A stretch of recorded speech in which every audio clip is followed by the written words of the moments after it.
Le casse-croûte du 4h foot. Alors maintenant pour ce prochain débat, on va parler donc des jeunes entraîneurs qui sont devenus, enfin les jeunes joueurs qui ont pris leur retraite et qui sont devenus entraîneurs. Donc est-ce que c'est une réussite sur ces derniers temps donc pour ce casse-croûte du 4h foot. On va parler de plein d'entraîneurs différents qui viennent de plus ou moins commencer leur carrière récemment. On a pas mal d'exemples. On a l'impression un peu que c'est une hype aussi. Les joueurs ont envie de devenir entraîneurs, de prolonger ce plaisir d'être dans le foot. On a l'impression aussi que c'est un peu plus accessible. Je sais pas ce que t'en penses, Baptiste. Bah, si, c'est un peu, comme tu disais, une hype. Après, il faut faire attention et réussir. Alors, on va en parler tout à l'heure de certains cas.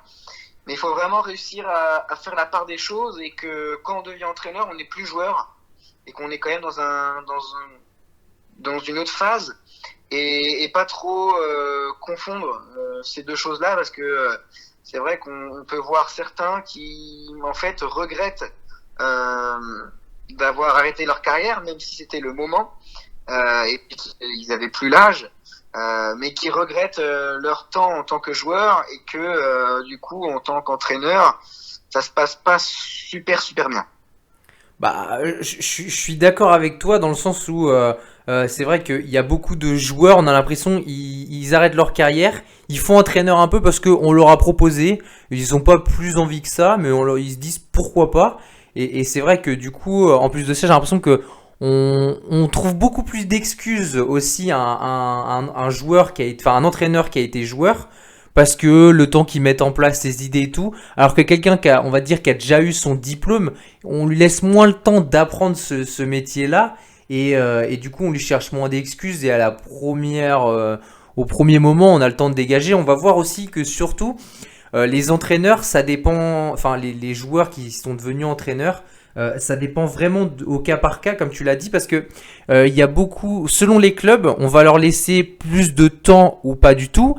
On va voir qu'il y a beaucoup de clubs, le contexte est très difficile aussi, et du coup, bah concrètement, ils s'en sortent ou pas. Et je pense qu'il y en a qui veulent aller trop vite.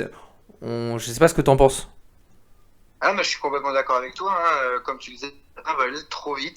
Alors, on a un exemple qui prend son temps, c'est Habib Bey, qui vraiment, moi je trouve, fait les choses dans le bon ordre, c'est-à-dire qu'il est d'abord consultant, donc il peut vraiment analyser les matchs. Et donc c'est comme ça aussi qu'il se forme, qu'il voit des équipes jouer, qui peut en fait un petit peu savoir qu'est-ce qu'il faut faire, qu'est-ce qu'il faut pas faire. Et alors, ce sera pas forcément une réussite quand il sera entraîneur, on ne peut pas le savoir, mais je pense que déjà il prend son temps et il apprend. Bah, Alors que certains qui passent le pas directement, je pense que c'est un peu trop prématuré. je suis d'accord avec toi dans le sens qui est bien aussi en étant consultant, j'y avais pas du tout pensé. Mais c'est vrai que en plus de ça, il est assez entouré. Michael Landreau, il a été entraîneur. Bon, il n'est pas resté très très longtemps, mais il a été entraîneur, donc déjà ils peuvent en parler. Et puis il y a eu Frédéric Antonetti, qui lui a été entraîneur, puis il a été consultant pour rester dans ce métier-là, un peu de voir les matchs aussi, de rester vraiment dedans. Et il y a aussi Jocelyn Gourvenec qui a été aussi entraîneur. Donc je pense qu'il est assez bien entouré pour apprendre le métier auprès de personnes qui ont prouvé ou qui ont eu déjà une expérience. Ah non, mais oui, je suis complètement d'accord avec toi. Sur ce fait-là, je te rejoins totalement. Et du coup, on va commencer à parler. Donc, vu qu'on a parlé des gens qui ont pris leur carrière peut-être un peu trop tôt, on va commencer par Thierry Henry. Thierry Henry qui a commencé concrètement en étant adjoint. Euh, Adjoint, je trouve que c'est pour commencer en étant, enfin, pour commencer sa carrière d'entraîneur en étant adjoint, je trouve que c'est bien. Il a été entraîneur adjoint de la Belgique, donc de 2016 à 2018. Je trouve que donc c'est bien déjà d'apprendre auprès de plusieurs entraîneurs, surtout quand on n'a pas, on va dire, les feux des projecteurs sur lui, sur soi dès le début, même si ça reste Thierry Henry, le meilleur buteur de l'histoire de l'équipe de France quand même. Mais maintenant, c'est vrai que du coup, moi je trouve que dès qu'il a eu l'opportunité d'être entraîneur, il s'est peut-être un peu trop précipité. Il a été entraîneur donc de Monaco pour commencer sa carrière. Et concrètement, on va pas se cacher, ça a été une expérience ratée. 4 victoires, 5 nuls, 11 défaites. Il n'est pas resté très très longtemps, il me semble qu'il est resté un peu plus de 6 mois. Donc il a plutôt bien rebondi à l'Impact de Montréal. Il est jeune, jeune personne au chômage vu qu'il a arrêté pour raison familiale parce qu'il a dit qu'il ne voyait pas assez ses enfants. Chose que je peux comprendre aussi en période du Covid. Il a dit qu'il n'avait pas vu ses enfants depuis quasiment un an. Donc il voulait arrêter sa carrière pour l'instant pour être auprès d'eux. Je sais pas ce que tu en penses pour l'instant de son début de carrière à Thierry Henry. Bah, dans mes propos précédemment, c'est un petit peu à lui que je pensais, même complètement. C'est-à-dire que quand on le voyait en fait à Monaco, et même certains joueurs le disaient, qu'en fait, pendant les entraînements, en fait, limite, il s'entraînait avec eux. Alors, j'y vois pas d'inconvénient, mais il s'agaçait très très vite. Il n'arrivait pas trop à faire passer ses méthodes à ses joueurs. Et c'est compliqué en fait, parce que je pense que Thierry Henry, voilà, alors il a arrêté sa carrière, bah voilà, hein, comme tout joueur au bout d'un moment. Mais je pense que voilà, il la regrette, c'est-à-dire il aurait bien aimé continuer. Et pour lui, je pense que c'est compliqué de voir des joueurs sur le terrain. Et surtout que quand on est entraîneur-joueur d'un super niveau et qu'on a des joueurs à ses ordres moins bons, ça peut être un petit peu rageant parce que on essaie de leur faire passer des idées, mais ils jouent pas comme on le souhaite, donc c'est un peu compliqué et donc ça dépend aussi de la personnalité de chacun. Mais c'est vrai que moi, Thierry Henry, en tant qu'entraîneur, je suis pas super fan. Je suis assez d'accord avec toi. Maintenant, c'est vrai que je pense que d'une, il s'est trop précipité et de deux, pourquoi il s'est trop précipité? Parce que, en fait, on va voir avec beaucoup d'entraîneurs, mais comme je l'ai dit, c'est vraiment le contexte. Il arrive dans le pire moment à l'AS Monaco. L'AS Monaco, ils sont plus que dans le ventre mou. Ils sont presque dans les places de barragistes et presque relégables. Et concrètement, c'est une catastrophe. C'est une catastrophe parce que on va dire que pour commencer sa carrière correctement, pour moi en tout cas, il faut que tu avoir un minimum de base saine, pas arriver en milieu de saison, arriver je pense au début de saison pour avoir les joueurs un peu qu'on a ciblés, pour pouvoir commencer à s'enraciner dans le club, enfin beaucoup de choses qui fait que c'est des bases, mais pour pouvoir commencer correctement et pour pouvoir pas être dans la précipitation, être dans les feux des projecteurs, ça va déjà mal à Monaco, surtout que c'est un club plutôt médiatique quand même. Eh bien, on va en mettre des caisses et des caisses et des caisses, et du coup, bah lui concrètement, on va dire qu'il arrive sur une chaise qui est déjà éjectable et qui est presque même déjà éjectée parce que lui au final, on lui a pas laissé énormément de temps. Voilà, on lui a laissé 20 matchs concrètement. Bah oui, bah 20 matchs, mais quand on a perdu 11, bah t'es vite éjecté. Et c'est là en plus où ça allait pas. Donc non, franchement, je trouve que c'est pour ça que peut-être l'Impact de Montréal, il est parti du coup de France, il a été au Canada dans un club qui est un peu plus sain quand même. Il arrive avec un travail qui a déjà été fait avec Rémi Garde, donc je pense qu'il y avait déjà des bonnes bases. Et en plus de ça, c'est un club où on va dire que les ambitions sont pas très non plus élevées. Donc je pense que non, il a plutôt bien choisi de rebondir là-bas, surtout que c'est lui qui a démissionné. Je pense que ça veut dire que enfin je pense pas que ils avaient prévu de le virer tout de suite, donc ça veut dire qu'il faisait plutôt du bon travail. Après, c'est vrai que quand on regarde ses stats, 9 victoires, 4 nuls et 16 défaites, ça reste négatif quand même, mais ça reste l'Impact de Montréal. Donc bon, moi je pense que entraîneur pourquoi pas, dans des plus petits clubs, déjà au moins pour qu'il puisse faire ses armes. Ah bah oui, non, mais je suis d'accord avec toi. Quand on commence en tant qu'entraîneur, il faut commencer dans un petit club et pas forcément le club où on a eu une belle carrière. Je prends son exemple avec Monaco. Voilà, c'est compliqué de commencer déjà dans un club en fonction déjà de son histoire et de son vécu dans ce club-là en tant que joueur, mais aussi en fonction comme tu le disais, de la situation du club à ce moment-là. Il peut être, on prend un ancien de la maison pour essayer de réparer les failles, mais au contraire, je pense que c'est pas la bonne solution. Et alors oui, pour lui, ça a fait aussi, il n'a pas réussi dans ce club aussi à cause de cette situation. Mais comme on peut le voir à l'Impact Montréal aussi, il y avait moins d'attentes sur lui dans ce club-là, et pourtant, bah, moi en tout cas, il m'a pas satisfait. Donc j'attends de voir où il rebondira, s'il rebondit, hein, on ne sait pas. Mais voilà, c'est un entraîneur comme ça, un peu comme Patrick Vieira, où bah, j'attendais un peu plus d'eux. Et ils m'ont un peu déçu. Alors après, leur carrière n'est pas finie, hein, elle est encore très longue. Mais voilà, moi je pense qu'il faudrait commencer plus dans des petits clubs. Et puis surtout prendre un peu son mal en patience parce que bah c'est sûr que en tant que bon joueur, et ben c'est plus compliqué de faire passer des choses à des joueurs moyens.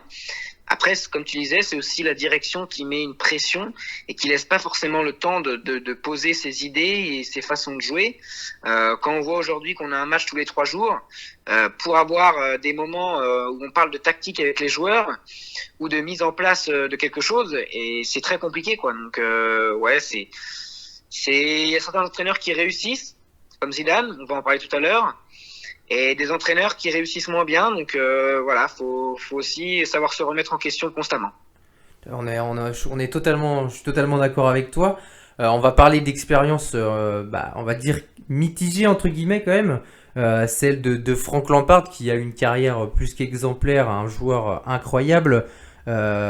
648 matchs avec Chelsea, donc un joueur emblématique du club. Et concrètement, après avoir commencé sa carrière à Derby County, enfin, il a fait quand même du bon travail. Je pense qu'on lui a proposé vite l'opportunité de Chelsea. À Derby County, il était sur donc 26 victoires, 15 nuls et 16 défaites. On lui a proposé de challenge Chelsea, je pense qu'en étant l'homme de la, comme tu l'as dit, hein, il a été homme de la maison, il connaît il connaît la maison par cœur, pour avoir été joueur et capitaine et pour avoir gagné la Ligue des Champions avec ce club aussi. Maintenant, bah concrètement, on va dire que comme c'est Frank Lampard, eh ben on va attendre énormément de lui. En plus de ça, comme ça a été un joueur avec une excellente vision du jeu. Je pense qu'en étant entraîneur, on attend qu'il arrive à reproduire un peu presque ses caractéristiques en tant que joueur, qu'il arrive à les montrer en tant aussi qu'entraîneur. Et donc, bah, concrètement, il a eu une expérience plus que compliquée à Chelsea, un club où il est resté un peu moins de 2 ans. Qu'est-ce que t'en tires, toi, de ce parcours de Frank Lampard pour l'instant en tant qu'entraîneur? Moi déjà, Frank Lampard en tant que joueur, c'est un joueur que j'ai adoré. En entraîneur, moi je suis pas forcément totalement d'accord avec toi. C'est-à-dire que il arrive dans un contexte où Chelsea est privé de recrutement, interdiction. Donc il doit faire avec les moyens du bord, travailler avec les jeunes du centre de formation, faire revenir des jeunes qui étaient en prêt des saisons passées. Et moi je trouve que pour sa première saison, enfin en tout cas moi j'attendais pas aussi bien, pas forcément de lui, mais en fait de tout le club, sans pouvoir recruter quand on est Chelsea et quand on est dans la première ligue. C'est compliqué. Et du coup, je pensais pas, enfin, j'avais en tout cas pas autant d'attentes. Et il m'a impressionné. Je trouve qu'il a fait du très très bon boulot. Les joueurs qu'il a sortis, comme Rhys James, Tomori, même s'il est un peu plus, il est un peu plus effacé cette année, mais Mason Mount, Tammy Abraham. Ben des joueurs comme ça, moi je trouve ça vachement bien. Ils sont devenus très très bons. Et moi je trouve que pour un entraîneur, de valoriser le centre de formation et en plus de les faire progresser à un tel niveau, on peut que applaudir. Donc voilà, terminé quatrième de mémoire. Troisième ou quatrième, ils ont terminé quatrième la saison dernière. Moi, je trouve que c'est plus qu'honorable.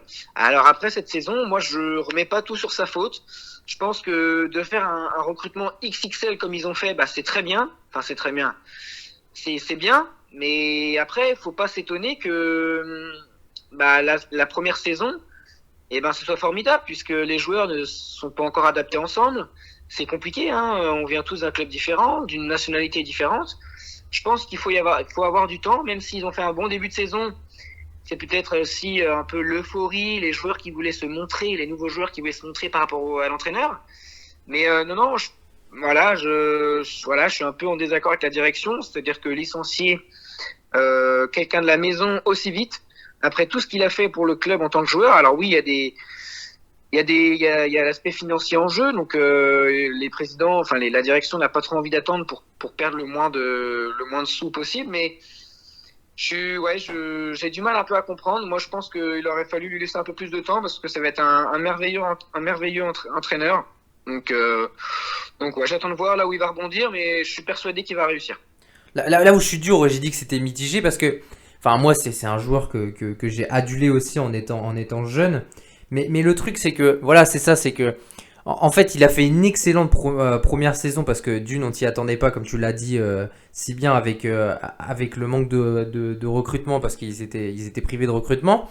Maintenant, le truc, c'est que, voilà, il faut l'année de confirmation. L'année de confirmation, c'est pas bien passé et n'a pas eu lieu. Concrètement, là où je l'attendais plus, c'est que c'est un joueur de caractère. Et en fait, le truc, c'est que bah, le recrutement XXL, sur certains joueurs, je suis pour parce qu'il y a des joueurs que j'adore.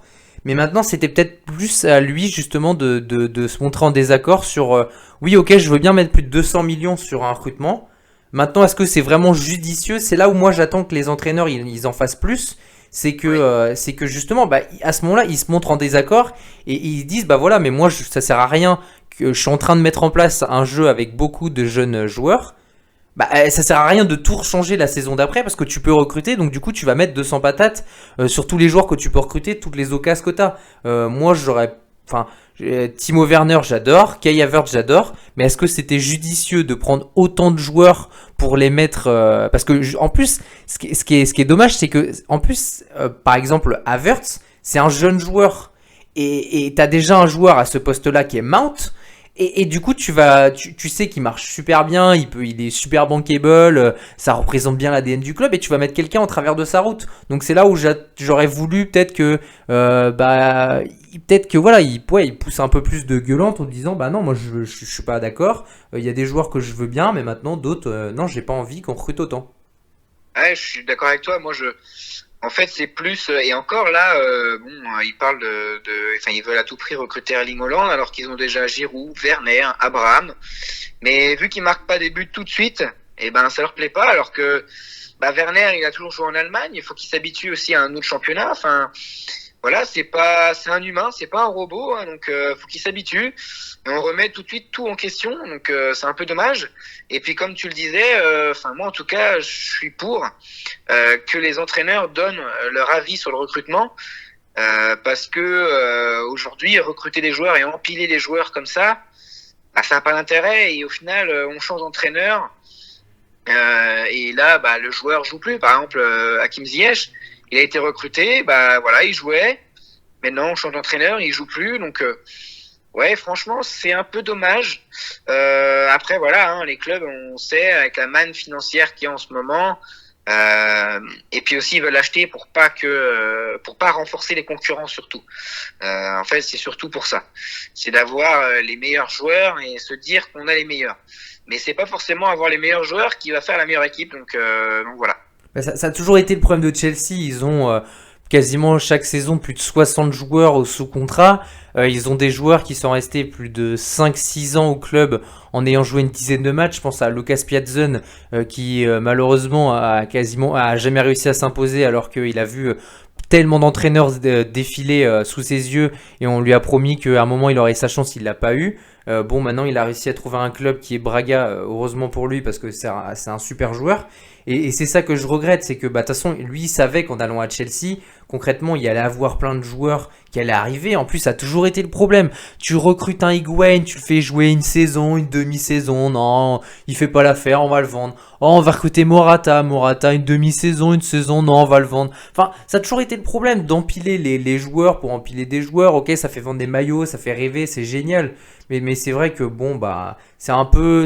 Moi, je trouve que c'est le plus gros point négatif de Chelsea.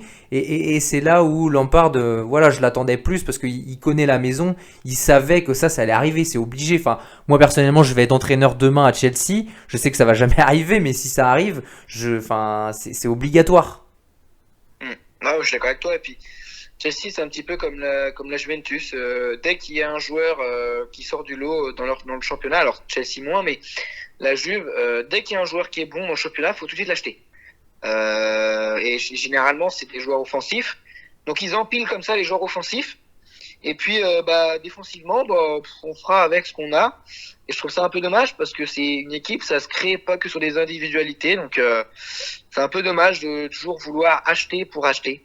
Donc voilà. Mais c'est vrai que pour Lampard, moi, en tout cas, je trouve que on a été un peu dur avec lui. Surtout une saison comme ça où on empile les joueurs. Donc, on refait pratiquement toute l'équipe. Donc, c'est compliqué. On va parler maintenant d'un autre entraîneur qui est en première ligue et qui entraîne et qui a eu une carrière assez incroyable aussi. Joueur passé par Barcelone, mais il n'a pas joué de match, mais il est passé par Barcelone, de Paris, d'Everton et d'Arsenal. On va parler de Mikel Arteta. Mikel Arteta qui lui a commencé sa carrière en étant 3 ans adjoint de Manchester City. Et il est sur le banc maintenant d'Arsenal depuis 2019. Euh, il a un bilan assez contrasté, même s'il a fait un super début de saison. Il en est donc à 31 victoires, 10 nuls et 15 défaites. Il est de plus en plus remis en question parce que concrètement, il alterne le bon et le moins bon. Pour moi, pour en parler un petit peu, pour moi, ça peut être un bon entraîneur. Ça sera comme Lampard, c'est-à-dire que il a une bonne vision du jeu. C'est un entraîneur quand même qui a du caractère. Maintenant, c'est vrai que la position d'Arsenal est assez compliquée aussi parce que tu fais toujours le deuil de Wenger, on le veut ou pas, ça reste toujours pareil. Et maintenant, tu as un nouveau cycle parce que tu as fait partir, comment il s'appelait déjà, l'ancien entraîneur de Paris, Unai Emery. Unai Emery, voilà. Et ensuite, c'est lui qui arrive. Je pense que voilà, c'est au moins la direction d'Arsenal fait le choix de lui faire confiance, de recruter pas trop. Et justement, je pense que c'est là où il faudra faire attention. Il y a une fin de cycle qui se fait aussi. Le contexte d'Arsenal est pas facile. On va reparler. Il y a pas mal de joueurs qui sont en fin de contrat. On sait pas trop qu'est-ce qu'on en fait ou pas. Donc la situation prend petit à petit, elle est améliorée. Mais maintenant, est-ce que Arsenal va réussir à faire de bons résultats et à être une équipe de plus en plus compétitive? Ça, on va le voir. Je sais pas ce que tu penses de Mikel Arteta. Alors, c'est un peu compliqué pour cet entraîneur, c'est-à-dire que il arrive d'adjoint de Pep Guardiola, donc forcément on idéalise et il essaie de reproduire le jeu de Guardiola. Moi j'adore ce jeu-là, mais on va dire qu'il faut aussi faire avec les joueurs qu'on a. C'est-à-dire que à Arsenal, il n'y a pas forcément les mêmes qualités au niveau des joueurs qu'à Manchester City. Donc on peut pas demander à des joueurs qui sont pas des joueurs de possession de faire de la possession. Aubameyang, voilà, il court très vite, c'est très bien, mais on peut pas lui demander de jouer la possession. Enfin c'est comme ça aussi, il faut s'adapter et c'est comme ça qu'on voit si on est un bon entraîneur ou pas, c'est qu'il faut s'adapter en fonction de là où on est, en fonction des joueurs qu'on a et c'est sûr que encore une fois, c'est compliqué pour lui parce que le club va mal. Donc on décide de lui faire confiance. Mais au final, déjà lui, il est jeune, donc, comme tous les entraîneurs-joueurs, mais il est jeune et on lui met dans une situation, dans un contexte compliqué. Et en plus, c'est pareil, on recrute pas forcément au bon poste, c'est-à-dire qu'en défense, beaucoup de problèmes en défense. À part avoir recruté Gabriel une fortune, on n'a pas forcément recruté de joueurs en défense et c'est ce qui, je pense, fait encore un peu défaut à ce club-là, quoi. C'est comme tu le disais aussi, les fins de contrat, les joueurs, on sait pas. La direction, je pense, qui est un petit peu perdue et que voilà, il faut relancer un cycle comme beaucoup d'équipes en Europe. Je suis d'accord avec toi sur certains points. Maintenant, le fait qu'il veut jouer un jeu de possession, mais à ce moment-là, Aubameyang, tu le mets sur le banc, il y a beaucoup de joueurs pour moi qui pourraient prendre la relève. En plus, et heureusement pour lui, il a des joueurs qui sont assez incroyables. Lui est beaucoup aidé aussi par le centre de formation. Saka, Smith Rowe, il y en a énormément qui sont un talent incroyable. Nketiah, je vais en passer, mais il y en a vraiment un pléthore. Et c'est là où, voilà, c'est vrai que le gros problème, et j'en ai déjà parlé, c'est le problème de Özil. bah lui, bon, ça y est, il est parti, mais ça a été un gros moment aussi, un gros poids quand tu sais que ton meilleur joueur et celui que tu payes le plus, une fortune. Enfin, il est sur le banc là, il est dans les tribunes et il se balade. Donc ouais, concrètement, ça, je pense que ça a été un gros poids qui est assez compliqué. En plus de ça, t'as eu que des joueurs qui ont fait leur temps. Enfin, surtout en défense. On a parlé de la défense, mais que ce soit David Luiz, Socratis. T'as recruté Mustafi qui est une charrette pas possible et qui avance à rien. Mais concrètement, c'est vrai que bah, il faut les remplacer ces joueurs-là. Ils ont de la chance, c'est que tu as oublié de le mentionner, mais ils ont recruté quand même Tierney, qui pour moi c'est l'une des grandes satisfactions d'Arsenal parce que concrètement il fait vraiment le taf. Maintenant, c'est vrai que c'est dommage. Kolasinac, ça a été un peu compliqué, mais je pense que c'était pas un si mauvais joueur que ça. Et c'est vrai que à Arsenal, j'ai l'impression que c'est un peu comme Marseille. Ils ont un peu, ils sont un peu tranquilles. On les contredit pas trop, donc ils font un peu leur vie. Et justement, c'est ça, c'est que Aubameyang, le gros problème, c'est que il était plus ou moins bon. Et au final, on s'est demandé s'il allait prolonger. Il a eu un contrat faramineux et c'est le meilleur joueur le plus payé d'Arsenal à l'heure actuelle. Et maintenant, il met plus un pied devant l'autre. Bon, il y a un petit peu de mieux, mais je pense que il faut sans arrêt remettre en question les joueurs aussi pour qu'ils avancent. Et je pense que peut-être qu'Arsenal, ils sont trop dans un cocon qui fait que, bon, on sait pas trop si on va jouer la Ligue des Champions, on sait pas trop si on va jouer la Ligue Europa. Je pense qu'il faut aussi clarifier le fait des ambitions du club, c'est extrêmement important. C'est nous, on veut la Ligue des Champions. Bon, par exemple, quand on a parlé de Marseille, mais au moins la Ligue des Champions, c'est on veut le Champions Project. Bah là, Arsenal, il faudrait qu'ils annoncent un projet aussi. Nous, on veut ça et que les joueurs y suivent. Ah, je suis d'accord avec toi, il faut clarifier ces objectifs. Aujourd'hui, il n'y a pas d'objectif de fixer. On essaie de jouer le haut tableau, mais bon, c'est compliqué, donc forcément, les joueurs, ils savent pas où ils vont. Je pense que c'est pareil, c'est une direction à changer, ou alors il va falloir se remettre en question, et puis surtout, c'est pareil, encore une fois, les directeurs sportifs, il va falloir qu'ils recrutent au bon endroit, parce que, alors c'est bien, ils ont réussi à avoir Odegaard en prêt, moi j'adore, franchement, je trouve que c'est un super choix, mais quand on a autant d'atouts offensifs, mais que déjà on n'arrive pas à les faire jouer ensemble, et surtout qu'on n'a pas autant en défense, c'est un peu dommage, quoi. C'est un petit peu dommage. Donc il y a mieux à faire. Moi en tout cas, on avait déjà eu cette discussion là tous les deux sur Arsenal avec des joueurs potentiellement à recruter pour relancer la machine.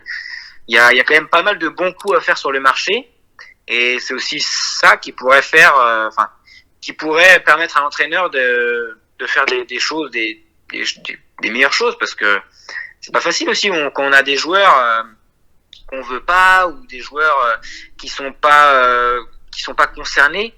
C'est aussi compliqué, ça, c'est à prendre en compte. On va parler d'un entraîneur maintenant un peu plus en difficulté. Actuellement, il est entraîneur de Naples. Je veux parler donc de Gattuso. Gattuso, pareil, joueur incroyable, champion du monde avec l'équipe italienne. Il nous a laissé pas mal de mauvais souvenirs. Mais voilà, c'est un entraîneur qui maintenant a plusieurs expériences.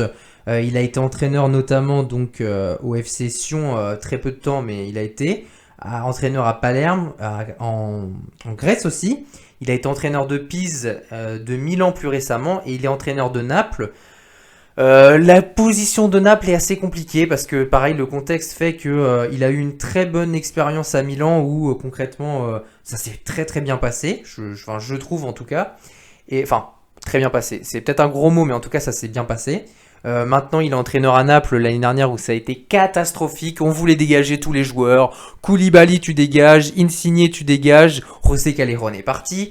Donc concrètement, c'était très très compliqué. Maintenant, ça s'est un peu tassé. La direction s'est un peu tassée. C'est un très gros club italien, on est d'accord. C'est un club avec beaucoup d'attentes. Naples donc a eu un nouveau cycle à faire. Maintenant, c'est vrai que la position de Gattuso est très compliquée parce que là, on l'annonce sur le départ.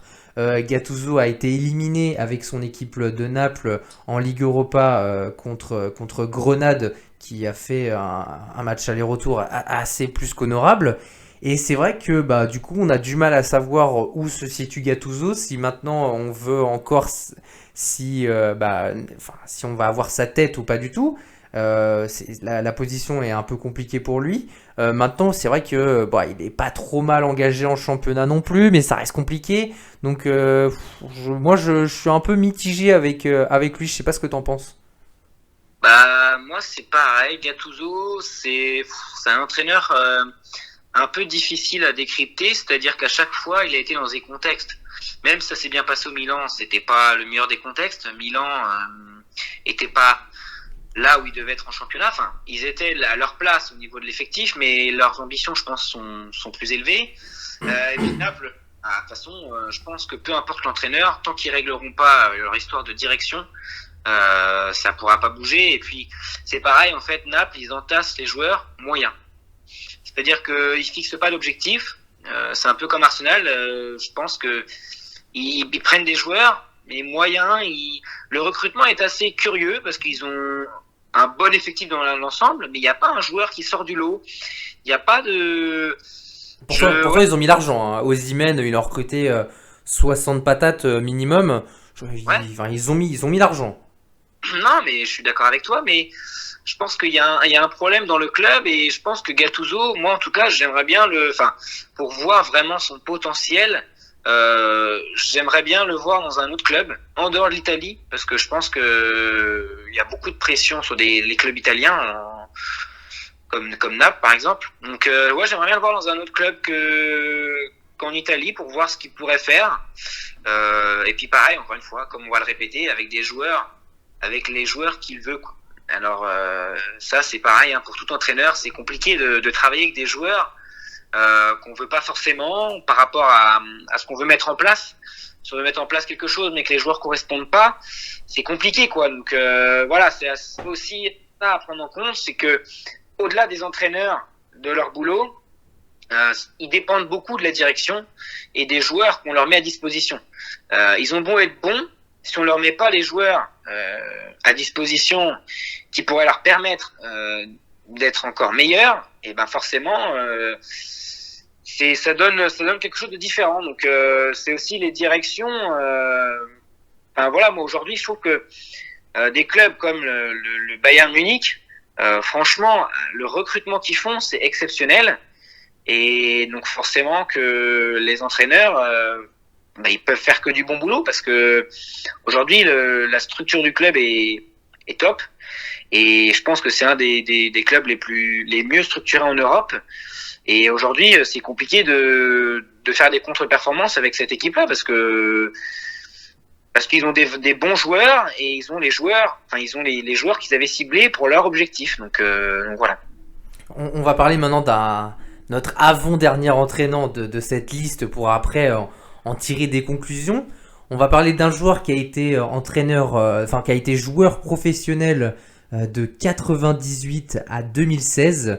Un joueur qui a été pratiquement l'homme d'un seul club.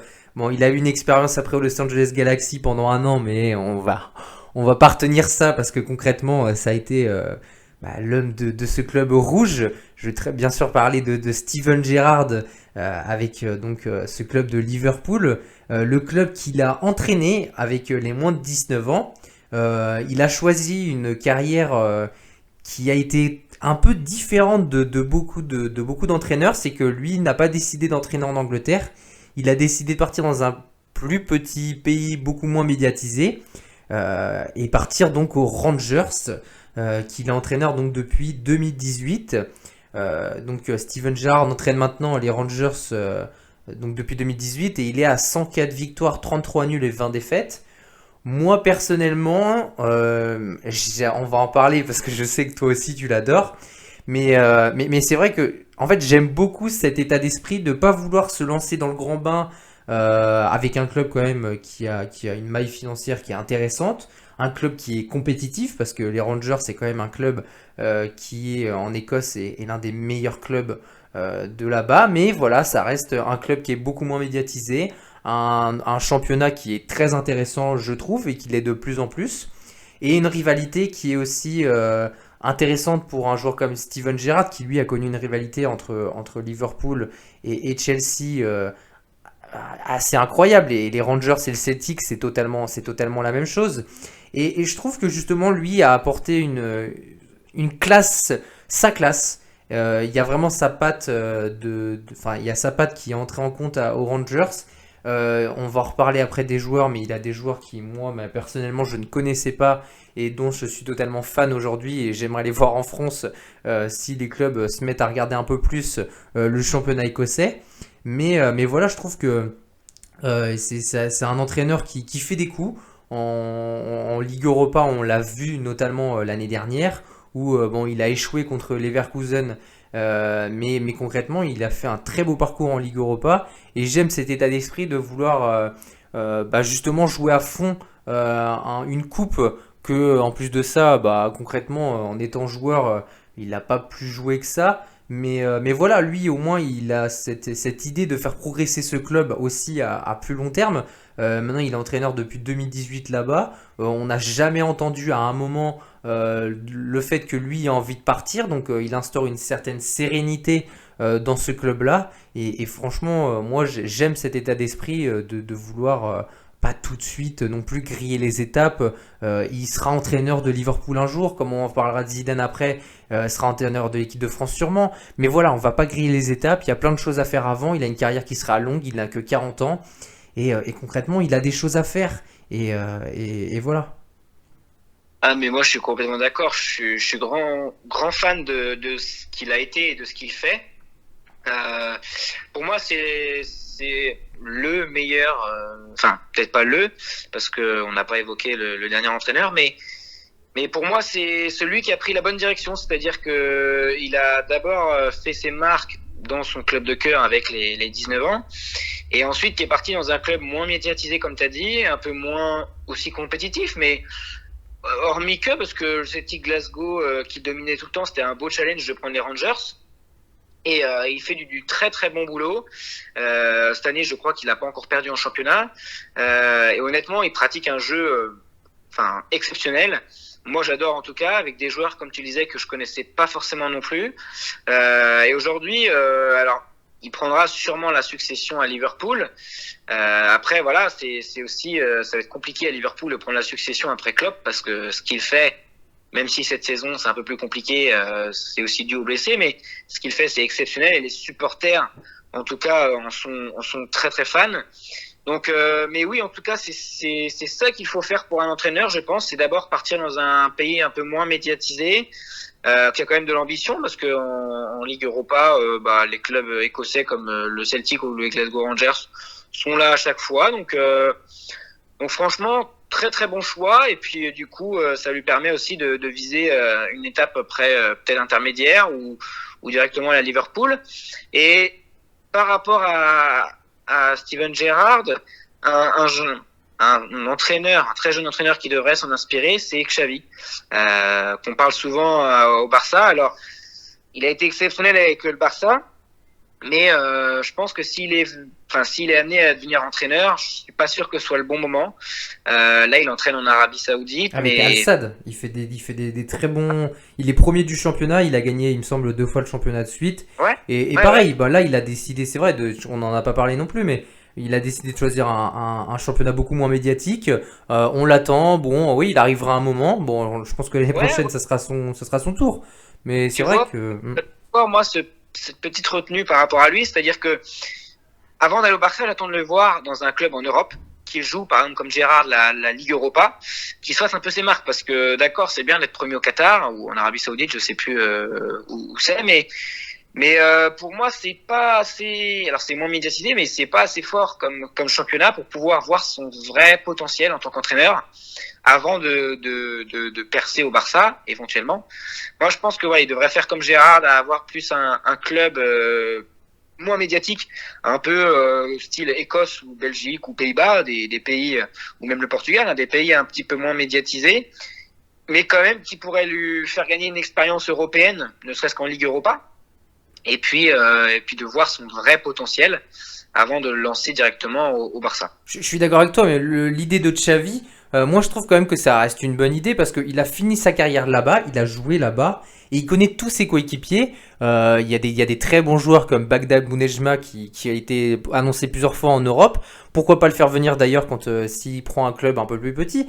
Mais c'est vrai que, en tout cas, cette idée de commencer par un club où on a joué qui est pas non plus trop médiatisé, je trouve que l'idée est bonne. Maintenant, c'est vrai que on pourra l'attendre dans un club intermédiaire entre les deux. Mais je trouve que l'idée de commencer sa carrière là-bas, par contre, ça reste une bonne idée quand même. Non, mais je suis d'accord avec toi, mais je dis pas il a eu raison de commencer sa carrière là-bas, mais avant de le voir dans un grand club comme le Barça, même s'il connaît tous ses coéquipiers, c'est peut-être maintenant, avant d'attendre de trop le Barça, c'est de maintenant aller dans un club intermédiaire, comme le fait Gérard, et vraiment montrer tout son potentiel, avant d'aller exploser aux yeux de l'Europe au Barça. On va parler maintenant de notre dernier entraîneur, celui qui a le mieux réussi, je pense, de toute cette liste. Un homme à une carrière incroyable. Je vais pas vous spoiler longtemps parce qu'on en a parlé beaucoup déjà avant même d'énoncer sa carrière d'entraîneur. Il s'agit très bien sûr de Zinedine Zidane, qui lui, on a parlé de Xavi, mais lui aussi a fini sa carrière et a entraîné dans le club où il a terminé sa carrière. Donc le Real Madrid, il a entraîné à la Castilla pendant 2 ans, de 2014 à 2016, avec donc 26 victoires, 17 nuls et 14 défaites. Un entraîneur qui a été limogé entre ces deux périodes d'entraîneur. Il a eu une période très compliquée, mais il a réussi à revenir et à instaurer un nouveau cycle. Maintenant, il compte plus de 150 victoires en tant qu'entraîneur du côté du Real Madrid. Il en a même remporté 3 Ligues des Champions d'affilée. Donc ça veut très bien dire aussi que voilà, il a été, enfin c'est un très grand entraîneur. Maintenant, est-ce que Zidane, il va avoir une carrière aussi belle qu'en étant joueur? Il a déjà remporté 3 Ligues des Champions, donc je pense que il y a plus grande, il y a plus trop de questions à se poser. Mais c'est vrai que ça reste un entraîneur qui est quand même plutôt bon, je trouve. Maintenant, c'est vrai que j'ai souvent entendu que c'était un homme de groupe qui s'est formé, qui s'est entraîné un groupe, mais maintenant il ne s'est pas formé de groupe. Et je pense que c'est un entraîneur donc qui après quelqu'un ait fait le travail pour construire le club, enfin pour construire l'effectif, il peut apporter une plus-value, mais c'est pas lui qui va instaurer un nouveau cycle. Et ça va être plus quelqu'un qui va continuer ce cycle-là en un mec de phase 2. Et c'est là où Zidane, ça devient compliqué au Real, et ça l'a déjà été avant qu'il se fasse limoger. C'est que concrètement, il arrive à la fin d'un cycle, comme beaucoup d'entraîneurs à l'heure actuelle. Mais c'est vrai que lui encore plus, parce que bon, bah là il a été entraîneur de 2016 à 2018, il est revenu en 2019. De revenir aussi, on dit souvent que quand on revient avec son ex, c'est pas forcément une bonne idée. Lui, il l'a fait avec succès. Maintenant, est-ce qu'il va rester encore longtemps? Ça, je suis pas sûr. Je sais pas ce que t'en penses. Non, mais je suis d'accord avec toi. Moi, Zidane, j'ai envie de le voir dans un autre club pour vraiment voir ce qu'il vaut, même si c'est pas à remettre en question. Comme tu l'as dit, hein, c'est quand même un meneur d'hommes. Et vu sa carrière, quand on est joueur, on peut que s'incliner devant lui. Et c'est aussi plus facile et plus légitime d'être à sa place pour être entraîneur. C'est que bah, quand il dit quelque chose, ça a peut-être plus d'impact qu'un autre qu'on a évoqué juste avant. Donc forcément, moi j'attends de le voir avec une autre équipe ou éventuellement avec l'équipe de France. Mais c'est pareil, hein, avec l'équipe de France, ça va pas être facile puisque Deschamps réalise quelque chose de formidable en termes de statistiques, même si dans le jeu, on pourrait en parler aussi une autre fois. Mais voilà, après, il avait les joueurs à disposition aussi, donc c'est tout de suite plus facile. On en parlait d'autres entraîneurs qui n'ont pas réussi parce que ils n'avaient pas forcément les joueurs ou alors c'était pas forcément ceux qu'ils voulaient. Là aujourd'hui, ils avaient quand même un joueur stratosphérique qui est Ronaldo, donc c'est quand même tout de suite plus facile. On voit que depuis son départ, bah malgré tout, je pense que ça joue dans le club, c'est que en termes de résultats, on n'a pas réussi à le remplacer. Il sera irremplaçable, hein, comme Messi un jour quand il partira du Barça ou quand il partira en retraite. C'est des joueurs qui sont irremplaçables. Et voilà, il faut lancer un nouveau cycle. Et voilà, aujourd'hui, c'est certain, hein, Zidane sera plus au Real l'année prochaine.